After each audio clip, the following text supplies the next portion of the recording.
প্রথম যে কাজটি করতে হবে ছেলে মেয়ে মানুষ করার ক্ষেত্রে, সত্যিকার মুসলিম করে যদি মানুষ করতে হয়, সেটা হচ্ছে ছেলে মেয়ে কচি কাঁচা ছোট বাচ্চাকে যখন থেকে মুখ ফুটবে আল্লাহ সম্পর্কে জ্ঞান দান করেন। আল্লাহ কে, আল্লাহ সম্পর্কে জ্ঞান দেন। কোরআনের আলোকে, রসুলের হাদিসের আলোকে আল্লাহ সম্পর্কে জ্ঞান দেন। আল্লাহ তৌহিদ কি জিনিস, আল্লাহ এক ও একক। সূরা ইখলাস পড়ে শোনান, আল্লাহু আহাদ, আল্লাহ এক, দুই না, তিন না, আল্লাহু আহাদ, আল্লাহুস সামাদ।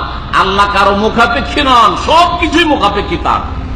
লাম ইয়ালিদ ওয়া লাম ইউলাদ, তিনি জনকও না জাতকও না, কাউকে জন্মও দেননি, কারো বাবাও না আর কারো সন্তানও না। লাম ইয়ালিদ ওয়া লাম ইউলাদ ওয়া লাম ইয়াকুল লাহু কুফুয়ান আহাদ, আর তার সমতুল্য সমকক্ষ কোনো কিছু নেই, কেউ নেই। এইরকম তৌহিদের জ্ঞানগুলি দেন। তৌহিদ রুবুবিয়ত, তৌহিদে উলুহিয়ত, তৌহিদুল আসমা ওয়াস সিফাত, তৌহিদের জ্ঞান আপনাকে তাহলে আগে শিখতে হবে। আল্লাহর কাজে তৌহিদ, আল্লাহর ইবাদতে তৌহিদ, আল্লাহর নাম গুণাবলীতে তৌহিদ, এই তৌহিদের জ্ঞানটা দেবেন। এর সাথে সাথে আরো অ্যাড করে দিয়ে একসাথে অনেক কথা একসাথে যেহেতু বলছি, সেজন্য 3টি পয়েন্ট মাত্র বলবো। আল্লাহ আর তৌহিদের সাথে আল্লাহ যারা তৌহিদ পালন করে আল্লাহর বান্দার মধ্য থেকে, তাদের জন্য আল্লাহ রাব্বুল আলামিন নিয়ামত প্রস্তুত রেখেছেন, অসংখ্য নিয়ামত। এই নিয়ামত সম্পর্কে ছেলে মেয়েদেরকে জ্ঞান দেন। আর সবচেয়ে বড় নিয়ামত হচ্ছে জান্নাত। তাহলে ছেলে মেয়েকে কচি কাচাকে জান্নাতের কথা শিখান। জান্নাত কি জিনিস?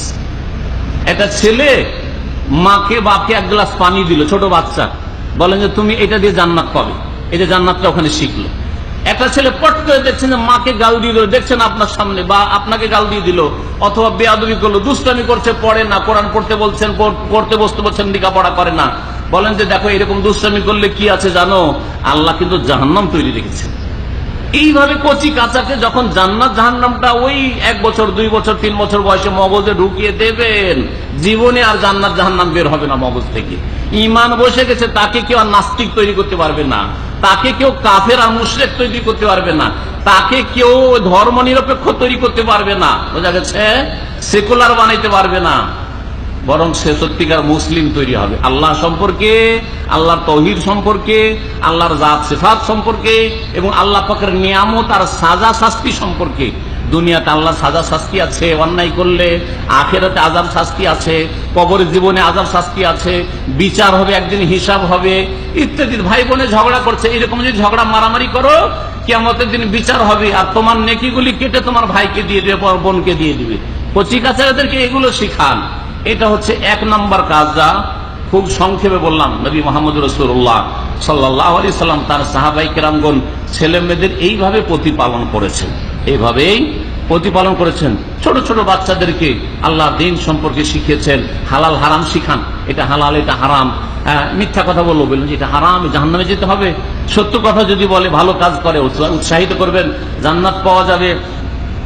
অনেক বাচ্চারা দুষ্টামি করে আপনার মিথ্যা কথা বলে, অথবা কোন সময় ধোকা দেয় বা কিছু করে, বলেন যে এইরকম করলে আল্লাহ জাহান্নাম রেখেছে, এরকম করলে আল্লাহ পাক ধরে নেবেন, আল্লাহ পাক হিসাব নেবেন, আল্লাহ পাকের কঠোর শাস্তি রয়েছে। এটা একটা জিনিস।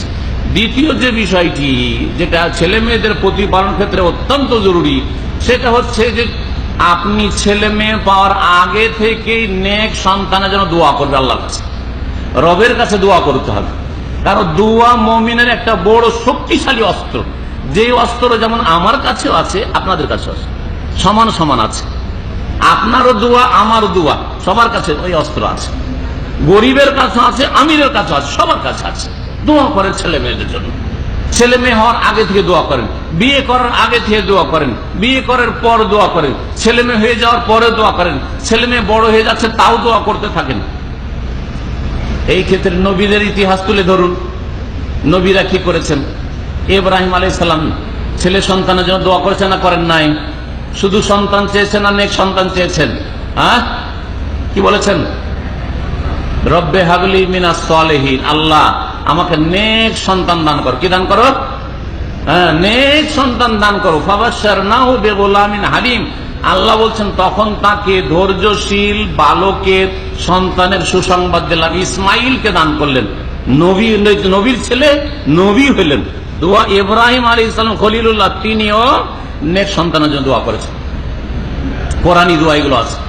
জাকারিয়া আলাইহিস সালাম নেক সন্তানের দোয়া করেছেন না করেননি? এখনো ছেলে মেয়ে হয় না, তখন দোয়া করছেন। স্ত্রী আছে, বুড়িয়ে গেছে, কিন্তু ছেলে মেয়ে হয় না, দোয়া করেছেন না করেন নাই? রব্বে হাবলি মিন লাদুনকা যুররিয়াতান তাইয়্যিবা ইন্নাকা সামিউদ দুআ, দোয়া করেছেন না করেন নাই? দোয়া করেছেন, দোয়া করবেন। মুমিনদের দোয়া সূরা ফুরকানে যে কোনো মুসলিমকে আল্লাহ শিখিয়েছেন, যারা রহমানের বান্দা তারা দোয়া করবে কি? ওয়াল্লাযীনা ইয়াকুলুনা, যারা সত্যিকার রহমানের বান্দা মুমিন তারা দোয়া করে, রব্বানা হাব লানা মিন আজওয়াজিনা ওয়া যুররিয়াতিনা কুররাতা আয়ুনিন ওয়াজআলনা লিল মুত্তাকিনা ইমামা। এই দোয়া কার মুখস্থ আছে? কার মুখস্থ আছে? মাশাআল্লাহ, আছে মুখস্থ। মাত্র কয়টা হাত উঠলো? এতগুলি লোকের মধ্যে যদি 10টা হাত উঠে, তাহলে কি আপনাদের দরকার নেই? আল্লাহ কোরআনে শিখে কোরআনী দোয়া সবচেয়ে উত্তম দোয়া হচ্ছে কোরআনী দোয়া। রব্বানা হাব লানা, হে আমাদের রব আমাদেরকে দান করো, মিন আজওয়াজিনা, আমাদের স্ত্রী। যখন পুরুষ লোক দোয়া করে স্ত্রী, আজওয়াজ মানে স্ত্রী হয়, আজওয়াজ মানে স্বামী, জোড়া, এক কথায়। যখন আপনার স্ত্রী দোয়া করবে, আল্লাহ আমাকে ভালো স্বামী দান করো, রব্বানা হাব লানা মিন আজওয়াজিনা, আল্লাহ আমার ভালো স্বামী দান করো, একজন মহিলা বলবে। একজন পুরুষ বলে, আল্লাহ ভালো আমাকে স্ত্রী দান করো, ওয়া যুররিয়াতিনা, আর সন্তান দান করো, এমন কুররাতা আয়ুন, যাতে আমার চক্ষু শীতল হয়, নয়ন জুড়ায়, চোখ ঠান্ডা হয়। ছেলে মেয়ে দেখলেই চোখ ঠান্ডা হয়ে যায়, ওদের সাথে কথা বললেই চোখ ঠান্ডা হয়ে যায়, তাই না? শুধু ছোট কালে না, বড় হওয়ার পরে। আসল তো হচ্ছে বড় হয়ে। ছোটতে তো সব ছেলেকে দেখতে ভালো লাগে, তাই না?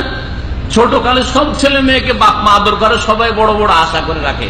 কিন্তু যখন 15-16 বছর হয়ে গেছে, 18 বছর 20 বছর হয়ে গেছে, তখন বাপকে মাকে মারতে আসছে, চোখ ঠান্ডা হয় না, চোখ জ্বলে। হ্যাঁ, বাপ মা বলছে যা চল নামাজ পড়তে, যাও তোমার কাজ তুমি করো, আমাকে বলবে না তুমি, যাও যাও যাও, আমি নিজের চোখে শুনি, যাও যাও যাও। বাবাকে আরো বকে ঝোঁকে তাড়িয়ে দিল, যাও তোমার কাজ তুমি যাও, মসজিদে যাও, তুমি তোমার কাজ করো, যাও। সুবহানাল্লাহ। চোখটা ঠান্ডা হয় না, চোখটা জ্বলে উঠে। কলবটা, চোখ শুধু জ্বলে না, অন্তর জ্বলে। এমন অন্তর জ্বালা পোড়া করে যে এরকম জালেম ছেলে আল্লাহ কেন দিয়েছো তুমি? আচ্ছা, এটা তো কম, কারণ আপনার কাছে হয়তো নামাজের গুরুত্ব নেই। আপনার ছেলে মেয়ে আল্লাহ না করে ডাকাত হয়ে যায়, কুখ্যাত চোর হয়ে যায়, লুচ্চা হয়ে যায়, আরো কিছু হয়ে যায়, যদি হয়ে যায় বড় শয়তান হয়ে যায়, তখন কি বলে, আল্লাহ তুমি আমাকে এইসব ছেলে মেয়ে দিয়ে বড়ই মুসিবতে ফেলে দিয়েছ আল্লাহ, তাই না? ছেলে মেয়ে যদি মারধর করে বাপ মাকে, তখন আল্লাহ জন্ম দিয়েছি ছেলেকে, তার কাছে মার খেতে হচ্ছে, আল্লাহ আল্লাহ এই ছেলেকে তুমি দুনিয়া থেকে নিয়ে নাও, করে কি করে না? অথচ ওই ছোট ছেলেটা সারা রাত, একদিন না এক সপ্তাহ যদি আপনাকে জাগিয়ে রাখে, অসুখ থাকে, ঘুম হারাম হয়ে গেছে আপনার স্ত্রীর। ছেলে মেয়ের চিকিৎসার জন্য আর তার অসুস্থতাকে দূর করার জন্য, আর পেরেশানি শেষ নেই, বুঝতেই পারছেন যাদের ছেলে মেয়ে হয়েছে। সুবহানাল্লাহ। তাহলে এই কুররাতা আয়ুন, এই দোয়া যদি করেন আপনি, তাহলে ছোট ছেলে হইলেও চোখটা ঠান্ডা হবে, মনটা ঠান্ডা হবে, বড় হইলেও ঠান্ডা হবে। এমনকি ছেলে মেয়ে বুড়া হয়ে গেছে, দাড়ি পেকে গেছে আপনার ছেলে মেয়ে, আপনি বেঁচে আছেন, ওদেরকে দেখলেও চোখটা ঠান্ডা হবে। হবে কি ওটা? রব্বানা হাব লানা মিন আজওয়াজিনা ওয়া যুররিয়াতিনা কুররাতা আয়ুন ওয়াজআলনা লিল মুত্তাকিনা ইমামা। নবী রাসূলগণ দোয়া করেছেন, সুতরাং আপনিও বেশি বেশি দোয়া করেন আল্লাহর কাছে নেক সন্তানের জন্য, নেক বিবির জন্য। আল্লাহ পাক আমাদের সকলকে যেন নেক বিবি দান করেন, নেক সন্তান দান করেন।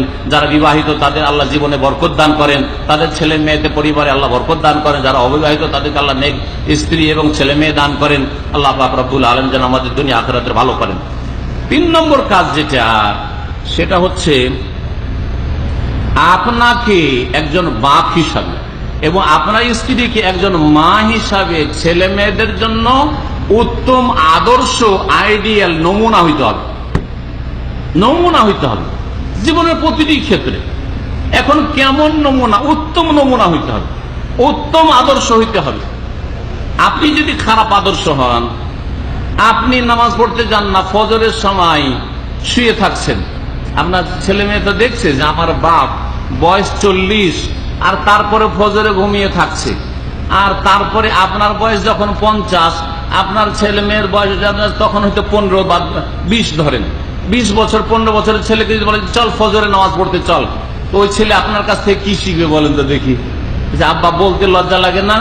আপনার বয়স যখন 40 তখন আপনি ঘুমিয়ে থাকতেন, আর আমার বয়স এখন 15 হয়নি, আর আমাকে নামাজ করছেন আপনি। আপনার মতো 40 হইতে দেন, তারপরে বলিয়েন, বলবে কি বলবে না? তাহলে আপনি তো উত্তম আদর্শ না ছেলে মেয়েদের কাছে। হ্যাঁ, আপনি দুপুরবেলা শুয়ে থাকছেন, আসরে শুয়ে থাকছেন, আপনি নামাজের সময় আপনি খেলা দেখছেন, আপনি নামাজের সময় টিভি দেখছেন, আপনি নামাজের সময় নামাজে গেলেন না, আজ চল চল নামাজ পড়তে চল, মাঝে মধ্যে বলেন তো আমার বাপও তো নামাজ ছাড়ে, আমার বাপও তো জামাতে নামাজ পড়ে, তো আমি কেন জামাতে যাব? কি শিখবি আপনার কাছ থেকে? এইরকম বহু ক্ষেত্রে শুধু নামাজের বিষয়টা না, স্বামী স্ত্রীতে ঝগড়া, ছেলে মেয়ে ছোট কাল থেকে টেপের মতো কিন্তু রেকর্ড করে ফেলছে, টেপ রেকর্ডারের মতো রেকর্ড করে ফেলেছে।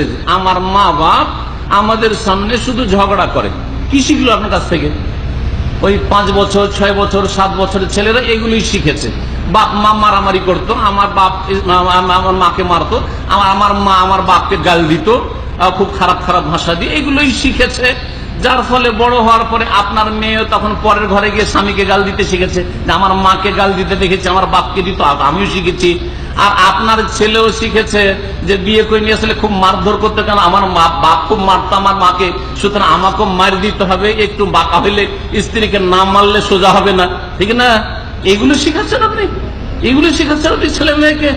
আপনাকে উত্তম আদর্শ হইতে আপনার ছেলে মেয়ে জীবনের প্রতিটি ক্ষেত্রে, ব্যক্তি জীবনে, ইবাদত বন্দেগীর ক্ষেত্রে, পারিবারিক জীবনে, সামাজিক জীবনে, অর্থনীতিতে হালাল রুজি হালাল বেছে খাচ্ছেন আপনি। আপনার ছেলে মেয়েরা যাতে করে জানে যে আপনি হালাল খান, হারাম খান না। নবী মোহাম্মদ রাসূলুল্লাহ সাল্লাল্লাহু আলাইহি ওয়াসাল্লাম হাসান হোসেন ছোট বাচ্চা হাসান অথবা হোসেন, হাসান রাদিয়াল্লাহু আনহু মাত্র 2 বছর বয়স, হয়তো এই 2 বছর বাচ্চা একটা খেজুর পড়ে পেয়েছে, কুড়িয়ে মুখে দিয়েছে। সহিহ বুখারীতে হাদিস আছে। নবী সাল্লাল্লাহু আলাইহি ওয়াসাল্লামের আপন ছেলেও না, মেয়ের ছেলে, তাই না, নাতি, বলছেন কিখ কিখ কিখ। কিখ আরবিতে মানে আমরা যে ছি ছি করি, ছি ছি বুঝলেন তো না, ছি ছি ছি ছি মানে কি, ওগুলো ফেলে দাও, মুখে নেওয়া যাবে না, খাওয়া যাবে না, তাই না, ছি ছি ছি ছি ছি, যেমন আমরা করি ঠিক ওই রকম আরবিতে কিখ কিখ কিখ এরকম বললেন। মুখ থেকে তো বাচ্চা ফেলে দিল, কিন্তু মিষ্টি লেগেছে আর পেটে তো ক্ষুধার জ্বালা, বুঝতেই পারেন কত যে অভাবের যুগ ছিল আর কত যে অনাহারে তাঁরা থেকেছেন। বাচ্চা কিন্তু খুব কান্না শুরু করে দিল, কাঁদতে শুরু করলো হাসান রাদিয়াল্লাহু আনহু। সাহাবীরা বললেন, ইয়া রাসূলুল্লাহ, বাচ্চাটা একটা খেজুর পড়ে পেয়েছিল আর খেজুরটা মুখে দিয়েছে, খাচ্ছিল, আপনি কিক কিক করে ছিছি করে ওকে ফেলাই দিলেন, আর ছেলেটা কাঁদতে লাগলো, বড় মায়া লাগলো, আপনি এটা কেন করলেন এটা? নবী করিম সাল্লাল্লাহু আলাইহি ওয়াসাল্লাম বলছেন যে দেখো, ইন্না আলো মুহাম্মাদিন, আমি এবং আমার এই পরিবার, আমার মেয়ের সন্তান হাসান হোসেন, এরা হচ্ছে আলে মোহাম্মদ, মানে মোহাম্মদের সাল্লাল্লাহু আলাইহি সাল্লামের বংশধর, আলে বাইত। আলে বাইত বুঝেন তো, নবী বংশ। আর নবী পরিবারের জন্য যাকাত সাদকা হালাল নয়।